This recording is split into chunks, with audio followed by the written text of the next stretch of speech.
तो फिल्म की शुरुआत होती है जेसन से, एक मशहूर किलर जिसे लोगों ने इंसानी मॉन्स्टर भी कहना शुरू कर दिया था, क्योंकि उसे मारना मुश्किल ही नहीं नामुमकिन था। उसके पीछे वजह क्या थी, ये जानने के लिए आखिर यूएस मिलिट्री उसे पकड़ने में कामयाब हो जाती है। उसे ज्यादा देर तक क्योंकि पकड़े रखना मुमकिन नहीं था, इसीलिए साइंटिस्ट रिसर्च फैसिलिटी के अंदर उसे केमिकल्स के जरिए फ्रीज कर देते हैं और एक गार्ड को उस पर नजर रखने के लिए बिठा देते हैं। लेकिन उसकी नजरें गार्ड को काफी तंग कर रही थी, इसीलिए गार्ड ने उसके ऊपर पर्दा डाल दिया। रिसर्च फैसिलिटी के अंदर ही हम साइंटिस्ट रोवन को भी देखते हैं, जिसे जेसन पर रिसर्च करने का आइडिया बकवास लगता है, क्योंकि इस दौरान में बहुत से लोगों के मारे जाने का डर था। वो सीनियर साइंटिस्ट से जाकर बात करती है और कहती है कि अगर अब जेसन पकड़ा ही गया है तो हमें उसे मार देना चाहिए। पर सीनियर साइंटिस्ट उसे समझाते हैं हमें बस जेसन की इतने बड़े बड़े जख्मों को जल्दी हील करने वाली एबिलिटी पर रिसर्च करनी है और यही एबिलिटी अपने सोल्जर्स के अंदर डालनी है, जिससे हमारी आर्मी और भी ज्यादा स्ट्रॉन्ग हो जाए। अपना मकसद पूरा हुए बगैर ही जेसन को मार देना कोई भी अक्लमंदी नहीं है। अब वो रोवन को छोड़कर खुद ही जेसन के पास चले जाते हैं अपने बहुत सारे सोल्जर्स को लेकर। लेकिन ये देखकर वो हैरान हो गए कि उस पर्दे के पीछे असल में जेसन था ही नहीं, बल्कि उन्हीं का सोल्जर था। इससे पहले कि वो उसे कहीं ढूंढ पाते, एक पर्दे के पीछे से जेसन निकल आता है और धड़ाधड़ करके यहाँ लोगों को बेरहमी से मारना शुरू कर देता है। सभी सोल्जर्स उसे रोकने के लिए उसके ऊपर फायरिंग शुरू कर देते हैं, लेकिन किसी भी गोली का उस पर कोई असर नहीं था। जेसन को जिस चैन से बांधा गया था उसी चैन को घुमाते हुए वो उस सोल्जर को भी पकड़ लेता है जिसके ऊपर गोलियां चला रहा था, और यहाँ दूसरी तरफ अपने हाथ में पकड़े हुए चाकू से वो दूसरे सोल्जर को भी मार देता है। जैसे ही सारे सोल्जर मर जाते हैं, वो साइंटिस्ट जो यहाँ के खड़ा हुआ था वो बहुत ही ज्यादा डर जाता है और यहाँ से भागने की कोशिश करता है, लेकिन जेसन पीछे से अपना चाकू घुमाते हुए उसकी तरफ फेंकता है, जो साइंटिस्ट की बॉडी में पीछे से स्टैब होते हुए उसे भी मार देता है। अब यहाँ पर कोई नहीं बचा था। बाहर खड़ी रोवन को बस चिल्लाने की आवाजें आ रही थी।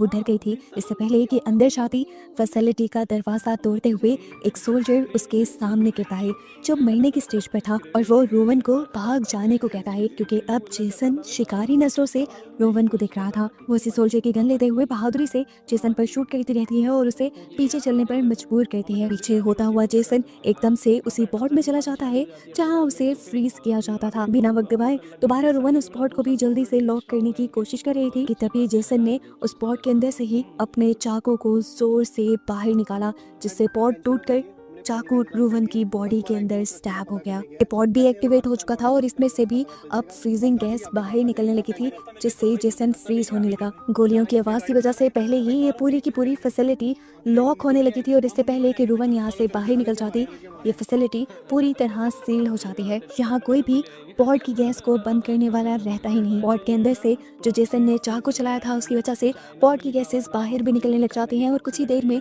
पूरी फैसिलिटी में फैल जाती हैं, और ऐसे रोवन भी उन्हीं गैसेस की वजह से यहाँ पर फ्रीज हो जाती है। खैर, अब सीन कट हो जाता है और हमें आज से 450 साल का वक्त दिखाया जाता है। पता चलता है कि ये पूरी दुनिया इंसानों के पिलाई पोल्यूशन की वजह से तबाह हो चुकी है और अब इस दुनिया पर कोई भी नहीं रहता। सारे इंसान एक दूसरे प्लैनेट पर शिफ्ट हो चुके हैं, जिसे अर्थ 2 के नाम से जाना जाता है। 445 साल बाद अर्थ 2 से एक टीम इस अर्थ को विजिट करने के लिए आती है, क्योंकि इन्हें दोबारा अर्थ को ठीक करने के तरीके ढूंढने हैं और साथ ही साथ इस अर्थ के बारे में बहुत कुछ जानना भी है। इसी दौरान इन्हें वो फैसिलिटी भी मिल जाती है जहाँ पर जेसन के साथ साथ साइंटिस्ट रोवन भी फ्रीज थी, जिन्हें देखकर ये पूरी की पूरी टीम बहुत ज्यादा एक्साइटेड हो गई, क्योंकि इन्हें पता चला कि रोवन अभी तक जिंदा है। ये हैरानी की बात तो थी, लेकिन ऐसा हुआ इसलिए था क्योंकि उनकी बॉडी को एक परफेक्ट टेम्परेचर मिला था, जिसने उनकी लाइफ बहुत ज्यादा बढ़ा दी थी। टीम लीडर रोवन के साथ साथ पॉड के अंदर रखी जेसन की बॉडी को भी शिप में ले जाने का फैसला करते हैं, और जैसे ही पॉड का दरवाजा खोलते हैं तो रोवन के हाथ में पकड़ा हुआ मशहरी एकदम से नीचे गिरता है और इनके एक साथी का पूरा बाजू उसके जिस्म से अलग कर देता है।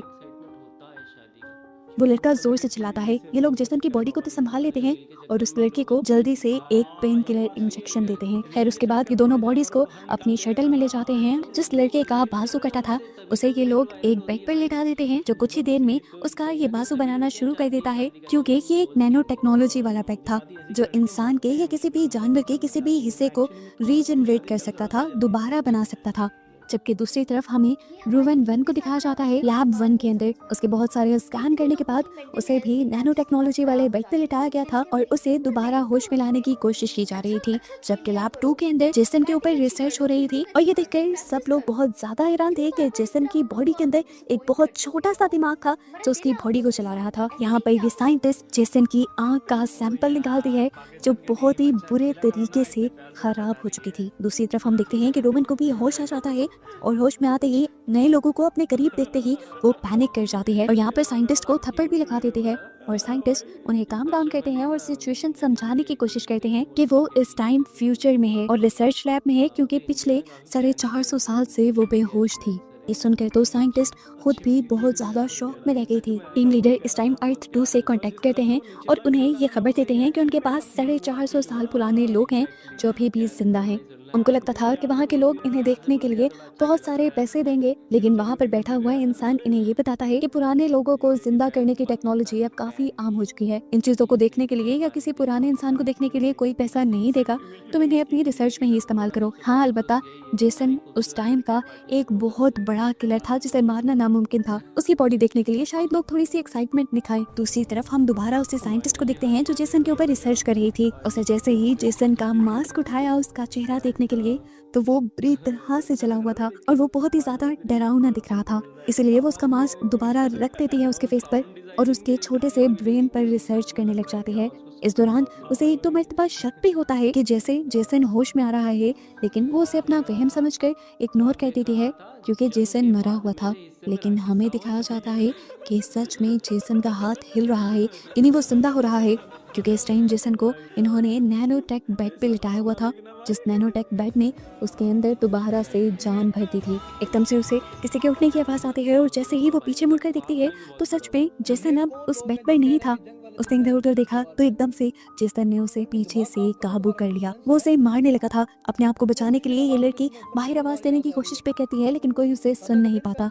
अब जेसन उसे बालों से पकड़कर लिक्विड नाइट्रोजन के अंदर डुबा देता है, जिसकी वजह से उसका मुंह फ्रीज हो जाता है। जिसके बाद जेसन उसकी मुंह को बाहर निकाल के एक टेबल के ऊपर स्मैश कर देता है, बिल्कुल तोड़ देता है और इस तरह इस लड़की की मौत हो जाती है। जिसके बाद जेसन यहाँ से अपनी नशानी उठाता है और दूसरे लोगों को मारने के लिए निकल जाता है, जो उसका पुराना काम है। जबकि दूसरी तरफ अब हमें टीम लीडर को दिखाया जाता है जो भी साइंटिस्ट थे और इस टाइम रोवन के पास खाना लेकर आए थे।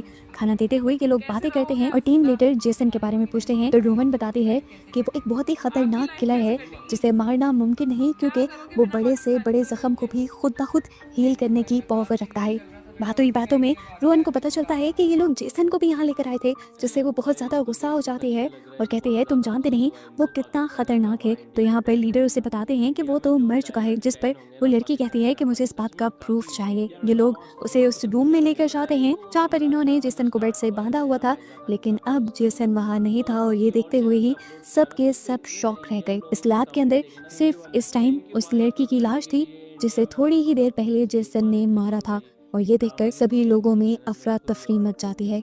यहाँ के गार्ड जल्दी से इस पूरी लैब में लॉकडाउन लगाने को कह देते हैं और सबको लैब 1 में शिफ्ट होने को कहते हैं जहाँ पर रोवन को रखा गया था। यहाँ लैब 2 के अंदर हम जेसन को देखते हैं।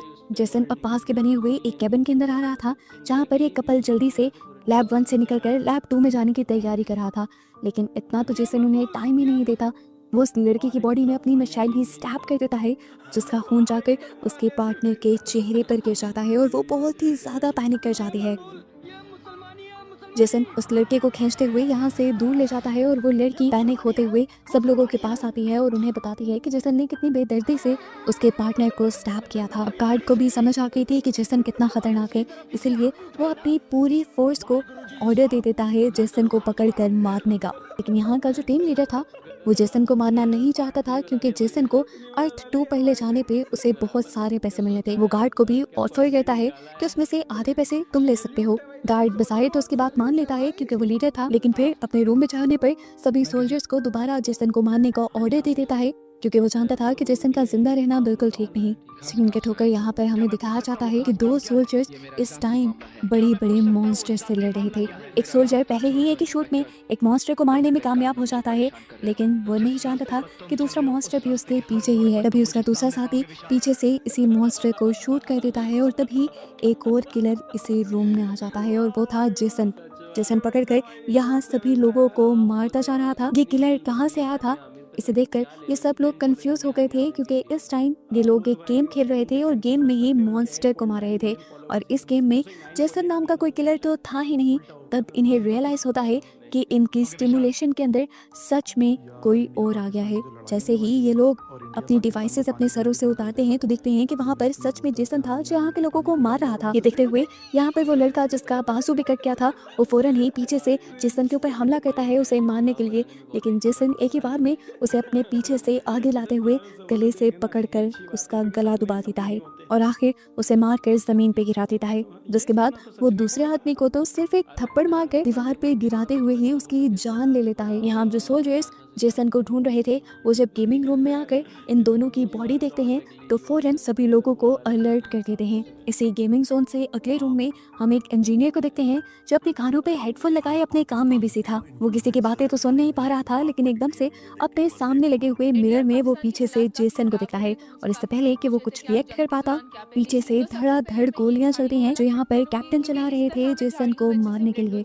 इतनी सारी गोलियां लगने के बाद ये लोग समझ रहे थे कि जेसन मर गया होगा, लेकिन गोलियों की तबाही खत्म करते ही ये लोग देखते हैं कि जेसन तो वहाँ से भाग चुका था और यहाँ पे अब इंजीनियर भी नहीं था। हैरान परेशान ये लोग अब जेसन को ढूंढने लग जाते हैं, जबकि जेसन इन्हीं के रूम में था और खामोशी से लोगों को मार रहा था। वो पहले अपनी मशाली से एक सोल्जर को पकड़कर मार देता है और फिर एक दूसरे सोल्जर को पकड़कर उसकी गर्दन को मोड़ते हुए उसका भी काम तमाम कर देता है। जिसके बाद वो तीसरे सोल्जर के सामने आता है। ये सोल्जर कुछ बहादुर था, इसीलिए थोड़ी देर तक जेसन के सामने टिक पाया।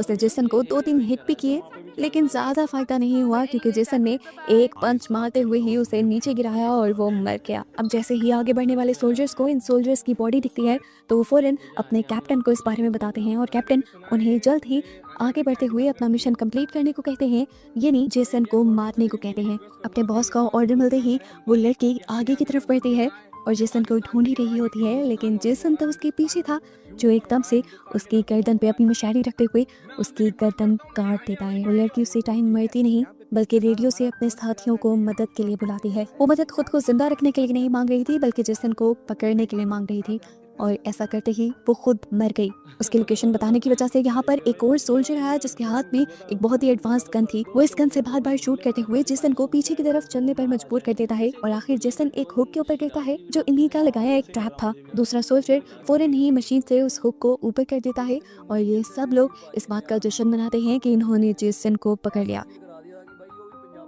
इससे पहले कि ये लोग जेसन को किसी लैब के अंदर लेकर आते, जेसन फौरन से उस हुक से जंप करते हुए इसी सोल्जर को पीछे से हमला करते हुए मार देता है। अब कैप्टन जो इन सब की दी हुई रिपोर्ट्स को लेते हुए यहाँ तक जेसन को पकड़ने आया था, वो देखता है कि हुक में जेसन नहीं बल्कि उसका अपना ही सोल्जर है और ऐसे वो जान गया कि उसके तकरीबन सोल्जर्स भी मारे गए हैं और इस टाइम वो ही जेसन के सामने है उससे लड़ने के लिए और जेसन भी अभी जिंदा है। इससे पहले कि वो जेसन को ढूंढ पाता, जेसन एकदम से पीछे से उसके ऊपर हमला करता है और उसे दीवार के साथ लगा देता है। वो एक बार, 2 मरतबा, 3 मरतबा उस कैप्टन की बॉडी में अपनी मशाली से स्टैब करता है, लेकिन कैप्टन उसे गुस्सा दिलवाता है कि मुझे इन हमलों से कुछ नहीं होगा। ये सुनकर जेसन उसे बार बार हमला करते हुए उस पर उसे मार देता है। अब सभी लोग जान गए थे कि जेसन का खतरा बहुत ज्यादा बढ़ गया है। उससे बचने के लिए ये लोग फैसला करते हैं कि ये लोग एक दूसरी पॉट में जाकर उस पॉट के जरिए जल्दी से जेसन से अपनी जान छुड़वा लेंगे। ये लोग सारे उसी स्पेस शटल में बैठने की कोशिश में लग जाते हैं और इससे पहले कि ये सब लोग स्पेस शटल में बैठकर इसे यहाँ से दूर ले जाते, एकदम से उस पायलट के पीछे ही जेसन आ जाता है जो उस पायलट को मार देता है और शटल का कंट्रोल लेते हुए उस शटल को इसी स्पेसशिप के ऊपर क्रैश करवा देता है, जिससे स्पेसशिप के काफी सारे सिस्टम तबाह हो जाते हैं। मॉनिटर स्क्रीन पर बैठे ये सब लोग अपनी स्पेसशिप की तबाही देख रहे थे। ये जानते थे कि 15 से 20 मिनट के अंदर अब इन लोगों की भी जान चली जाएगी। लीडर अपने कम्युनिकेशन ऑफिसर से कहते हैं कि यहाँ पर आसपास कोई दूसरी शिप होगी, उसे मदद के लिए बुलाओ, लेकिन पता चला इन्हें कि उस शिप को भी यहाँ तक आने में 20 मिनट लग जाएंगे और इनके पास सिर्फ 15 मिनट थे। अब ये लोग बात ही कर रहे थे कि यहाँ पर कोई जोर जोर से इनका गेट बजाने लगा। ये सभी लोग डर गए ये जानते थे कि पीछे जेसन ही होगा, इसलिए इन्होंने गेट नहीं खोला तो जेसन विंडो तोड़ते हुए इनके इस चैम्बर में आ गया। अब अपनी जान बचाने के लिए ये लोग सारे उस चैम्बर को छोड़ के दूसरे की तरफ भाग जाते हैं, जबकि पीछे रह जाता है लीडर, जो जेसन से डील करने की कोशिश करता है कि अगर तुम मुझे ना मारो तो मैं अर्थ 2 पर तुम्हें ले जाकर बहुत सारा पैसा और शोहरत दे सकता हूँ। लेकिन जेसन को इस सब की जरूरत नहीं थी। कि लोग जो दूसरे चैम्बर में परेशान थे कि कुछ ही देर में ये स्पेसशिप भी तबाह होने वाली थी और जेसन का भी खतरा था, तो इंजीनियर इन दोनों ही खतरों से निपटने के लिए इन्हें दोबारा स्पेस शटल में जाने का आइडिया देता है, जिससे पहले ही जेसन ने यहाँ से निकलने नहीं दिया था। स्पेस शटल आराम से स्पेसशिप से अलग हो जाती और ऐसे अगर स्पेसशिप तबाह भी हो जाती तो इनकी जान बचाती और जेसन इसी में मर जाता और ये लोग जिंदा अर्थ 2 तक पहुंच जाते। लेकिन अब मसला एक ये था कि स्पेस शटल में थोड़ी सी खराबी आ गई थी, जिसे ठीक करने के लिए इंजीनियर उसके अंदर जाते हैं और बाकी ये बची हुई लड़कियां स्पेसशिप से बाकी बचे हुए इंसानों को स्पेस शटल तक लाने का काम करती हैं। और एक लड़का जिसने यहाँ पर एक ह्यूमनॉइड रोबोट को बनाया था, वो उसमें थोड़ी सी मॉडिफिकेशन करने लग जाता है ताकि उसे और भी ज्यादा ताकतवर बनाया जा सके। यहाँ रोवन स्पेस शटल की तरफ जाते हुए एक सोल्जर को मरा हुआ देख लेती है और उसकी गन को उठा लेती है कि अगर उनके सामने जेसन आ गया तो ये लोग उससे लड़ पाएं। यहाँ पर रोवन को किसी की सांस लेने की भी आवाज आ रही थी। उसे लग रहा था कि यहाँ पर कोई जिंदा है, जिसे वो चेक करना चाहती थी, लेकिन उसके साथ की लड़कियां डरी हुई थी। वो उन दोनों लड़कियों को स्पेस शटल की तरफ जाने को कहती है और खुद जब आगे बढ़कर चेक करती है तो ये कैप्टन था, जिसे पूरी तरह जेसन मार नहीं पाया था। उसकी हालत अब ज्यादा खराब हो रही थी, वो बिल्कुल मरने ही वाला था। लेकिन रोवन उससे कहती है कि तुमने हिम्मत नहीं हारनी, मैं थोड़ी ही देर में तुम्हें यहाँ से लेने के लिए आऊंगी और हम लोग अर्थ 2 की तरफ निकल जाएंगे। रोवन अब अपने दूसरे साथियों के पास जाती है और उनसे रिक्वेस्ट करती है कि हमें कैप्टन को इस शटल तक लाना होगा, जबकि दूसरी तरफ हमें दिखाया जाता है कि इन्हें सिग्नल भी मिल जाते हैं कि इंजीनियर ने स्पेस शटल को ठीक कर लिया है। इससे पहले कि ये सब लोग शटल की तरफ बढ़ते, शटल के अंदर हमें दिखाया जाता है कि कोई पायलट का कटा हुआ सर एकदम से ले आया है इंजीनियर के सामने और ये कोई नहीं है बल्कि जेसन ही है, जो अब इंजीनियर को भी पकड़कर यहाँ पर बने इलेक्ट्रिकल स्पाइक्स के साथ मार मार कर उसको भी जान से खत्म कर देता है। ये देखते हुए शटल के दूसरी तरफ मौजूद एक लड़की बहुत ज्यादा डर जाती है और किसी को भी शटल में लाए बगैर इस शटल का दरवाजा बंद कर देती है। हालांकि सब उसकी मिन्नतें करते रह गए कि उनको भी अंदर आने दो, लेकिन उसने किसी की बात नहीं सुनी और शटल को प्री मैच्योर ही लॉन्च कर दिया, जिसकी वजह से शटल उन्हीं की स्पेसशिप से टकरा कर तबाह हो गई। इन सबको लग रहा था कि जेसन स्पेस शटल के अंदर ही मारा गया, लेकिन वो तो अब इसी स्पेसशिप के अंदर था और इन तीनों के सामने आ चुका था। इन्हें लगा कि अब मौत इनके सामने है और इन्हें कोई नहीं बचा सकता, लेकिन तभी इनका चौथा साथी इनके पास आ जाता है, जिसने अपने रोबोट को मॉडिफाई कर लिया था। उसके पास अब ऐसी गन्स थी जो किसी को भी मार सकती थी और ये इस टाइम जेसन से लड़ने के लिए पूरी तरह तैयार थी। लेकिन इनका ऐसा सोचना इनके लिए बेवकूफ़ी था, क्योंकि जेसन जैसे ही अपनी मशाली उसके M14 की तरफ फेंकता है तो वो रोबोट पहले ही वार में गिर जाती है। अब उसे चेक करने के लिए जैसे ही जेसन उसके पास जाता है तो एकदम से KM14 होश में आ जाती है और उसके ऊपर शूट करना शुरू कर देती है। बेहोश होना तो उसका सिर्फ नाटक था जेसन को अपने करीब लाने के लिए। उसने अपनी हाई पोटेंसी गन से जेसन को ऐसा शूट किया था कि जेसन उड़ते हुए यहाँ से दूर जाकर गिरा था, जिसके बाद रोबोट एक बड़ा सा जंप करती है, जेसन के पास पहुंचकर उसे दोबारा अपनी गन से बार बार शूट करने लग जाती है।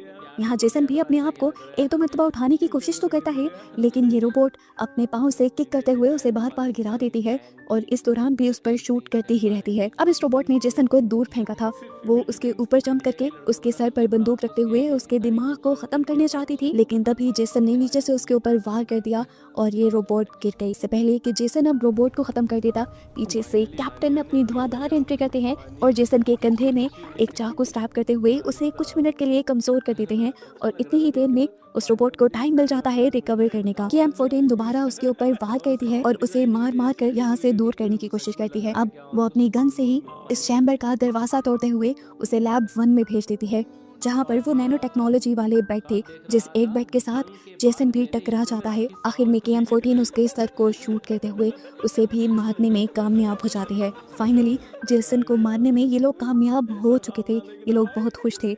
KM14 अपनी जीत का जश्न मनाने के लिए जेसन की ही मशाली उसकी बॉडी में फेंक कर स्टैब कर देते हैं। फाइनली अब ये सब लोग एक बड़े खतरे से जान बचा चुके थे। नैनो टेक्नोलॉजी वाले बेड पे लिटा देते हैं और उसे हील करना शुरू कर देते हैं और तभी दूसरी स्पेसशिप वाले इनसे कांटेक्ट कर लेते हैं कि वो इनके करीब ही हैं और इन्हें रेस्क्यू करने के लिए आ रहे हैं। लेकिन शिप को जितना आने में यहाँ टाइम लगता उस टाइम तक तो ये वाली शिप तबाह हो जाती। तभी रूवन इस पूरी शिप का मैप देखती है और उसे पता चलता है कि इस शिप में एक ऐसा भी एरिया है जो आराम से इस शिप से अलहदा हो सकता है और उस चैम्बर में जाकर ये लोग अपने आप को सेफ भी कर सकते हैं। बिना वक्त ज़ाया के ये लोग उस चैम्बर की तरफ बढ़ जाते हैं, जबकि लैब 1 में हमें दिखाया जाता है कि जेसन जिस नैनो टेक्नोलॉजी वाले बेड के ऊपर मरा था वो बेड अभी भी एक्टिवेट था और उस पर तो किसी ने ध्यान दिया ही नहीं था। इसी बेड ने जेसन को हील करना शुरू और उसके कटे हुए बॉडी पार्ट्स की जगह लोहे के पार्ट्स देना शुरू कर दिए, जिससे वो एक इंसान और एक रोबोट का कॉम्बो बन गया और पहले से ज़्यादा खतरनाक बन गया। यहाँ ये सब लोग उस चैम्बर तक पहुँच गए थे जिसके अंदर इन्हें सेफ रहना था। उस चैम्बर के अंदर जाने से पहले ये लोग चैम्बर के बाहर की तरफ कुछ बॉम्ब्स लगाना शुरू कर देते हैं ताकि जल्द ही ये चैम्बर स्पेसशिप से अलहदा हो जाए। जैसे ही ये लोग बॉम्ब लगाकर फ्री होते हैं तो ये देखते हैं कि अब इनके सामने जेसन आ चुका था, जिसे KM-14 यानी वो रोबोट जैसे ही दोबारा मारने के लिए उसके करीब जाती है तो जेसन एक ही हाथ से वार करते हुए उसका सर ही उसकी बॉडी से अलग कर देता है। KM-14 का क्रिएटर जल्दी से KM-14 का हेड पकड़ता है। यहाँ पर अब जल्दी से रूवन जेसन के सामने आती है तो रूवन को जेसन गले से पकड़ लेता है। उसे बचाने के लिए दूसरे लोग उसके पास आते हैं तो जेसन उनसे लड़ने लग जाता है और इस चक्कर में रूवन अपने आप को बचा लेती है। वक्त रहते ही ये लोग जल्दी से दूसरे चैम्बर के अंदर आ जाते हैं और उसका गेट भी बंद कर देते हैं। मरता हुआ वो आदमी जिसने रूवन की जान बचाई थी वो जल्दी से बॉम्ब्स को एक्टिवेट करने में कामयाब भी हो जाता है, जिससे इनका ये चैम्बर पूरी स्पेसशिप से अलग हो जाता है और हम जेसन को देखते हैं जो इस बॉम्ब्स की फोर्स की वजह से पीछे की तरफ जाकर गिरता है। यहाँ अब एक नई स्पेस शटल भी आ गई थी इन लोगों को रेस्क्यू करने के लिए। इन्हें लग रहा था कि इनकी जेसन से जान छूट गई, लेकिन ये नहीं जानते थे कि जेसन अभी भी इनके चैम्बर के पास ही था जो बाहर से पंच करते हुए इनके चैम्बर को तोड़ देता है और वैक्यूम प्रेशर की वजह से हर चीज़ यहाँ पर उड़कर बाहर की तरफ निकलने लग जाती है। तेजी से इनका ये चैम्बर भी तबाह होने लग जाता है। इससे पहले कि ये सब लोग स्पेस के अंदर गिर जाते, कैप्टन रूवन को पकड़ लेता है और रूवन अपनी एक दूसरी साथी को पकड़ लेती है, लेकिन ज़्यादा देर तक वो उसे पकड़ नहीं पाई थी, इसीलिए उसके साथी स्पेस में जाकर मर गई। उसके यहाँ से दूर होते ही कैप्टन ने जल्दी से रूवन को खींचा और ये लोग एक दूसरे चैम्बर में चले गए जहाँ पर वैक्यूम प्रेशर नहीं था। अब सिर्फ 4 लोग ये जिंदा बचे थे। वो देखते हैं कि जेसन अब इनकी इस जगह को भी तबाह करने की कोशिश कर रहा है, इसीलिए ये जान बचाने के लिए यहाँ से भी भागते हैं। ये लोग उस गेट के पास पहुँच जाते हैं जहाँ पर रेस्क्यू वेसल भी आई थी, लेकिन अब इनके इस चैम्बर का गेट जो कि रेस्क्यू वेसल के साथ अटैच हुआ था वो नहीं खुल पा रहा था। यहाँ पर कैप्टन डिसाइड करते हैं कि वो स्पेस सूट पहनकर स्पेस में जंप करेंगे और बाहर की तरफ से इस वेसल का दरवाजा खोलेंगे। जितनी देर में वो दरवाजा खोलने की कोशिश कर रहा था ये लोग देखते हैं कि जेसन इनके करीब आ गया। जेसन को डिस्ट्रैक्ट करने के लिए यहाँ पर साइंटिस्ट एक वीडियो गेम स्टिमुलेशन लगा देता है, जिससे जेसन कंफ्यूज होकर ट्रैप हो जाता है। कुछ देर तक वो इस सब में फंसा रहता है, लेकिन जल्द ही वो इस सारे स्टिमुलेशन से बाहर निकलने में भी कामयाब हो गया था। जैसे ही इस चीज़ का अंदाजा साइंटिस्ट को होता है तो साइंटिस्ट यहाँ पर एक दूसरी स्टिमुलेशन लगा देता है जहाँ पर उसने 2 लड़कियों को रखा था जो जेसन को बुला रही थी। जेसन को ये सब बिल्कुल पसंद नहीं था, उसे इन लड़कियों को देखकर गुस्सा आता है और वो इन लड़कियों को ही उनके स्लीपिंग बैग में उठा कर किसी बोरी की तरह पटकता है और उन्हें मार देता है। इसी सब के दौरान हम देखते हैं कि कैप्टन भी वो गेट खोलने में कामयाब हो चुका था। अब क्योंकि गेट खोलने की वजह से यहाँ पे थोड़ी सी चेंजेस हुई थी तो वो स्टिमुलेशन भी खत्म हो गया था, जिससे अब जेसन इन्हें देख रहा था। रोवन और साइंटिस्ट जल्दी से उस रेस्क्यू वेसल के अंदर जाने में कामयाब हो जाते हैं। यहाँ आते ही इन्हें अंदाजा होता है कि ये KM-14 का सर तो उसी स्पेसशिप में छोड़ आए और वही इनके लिए बहुत ज्यादा इंपॉर्टेंट था। रोवन उसे लेने के लिए दोबारा स्पेसशिप के अंदर भागती है तो देखती है कि जेसन दोबारा उनका पीछा कर रहा था, जिससे बचने के लिए वो तेजी से इस रेस्क्यू शटल के अंदर तो आ जाती है और पीछे से कोई इस रेस्क्यू शटल का दरवाजा जल्दी से बंद कर देता है और ये कोई और नहीं था बल्कि कैप्टन था, जिसने जेसन के साथ लड़ने का और बाकी सबको बचाने का फैसला कर लिया था। जैसे ही रेस्क्यू वेसल स्पेसशिप से डिटैच होकर अर्थ 2 के लिए निकलती है, वैसे ही पुरानी वाली स्पेसशिप के अंदर कैप्टन एक बॉम्ब एक्सप्लोड कर देते हैं, जिसकी वजह से वहाँ बहुत ज़्यादा प्रेशर आता है और रोवन देख पाती है कि उसी प्रेशर की वजह से जेसन अब उनकी इस रेस्क्यू वेसल के करीब आ गया था। इससे पहले कि वो यहाँ पर भी उनके ऊपर हमला कर देता, किसी बैटमैन की तरह कैप्टन आकर उसे पकड़ लेते हैं, यहाँ से दूर ले जाते हैं। तेजी से नीचे गिरते हुए अब इन दोनों की बॉडी जल रही थी, जिसे देखते हुए रोवन और सब लोगों को लगा कि जेसन 2 और कैप्टन मर गए हैं।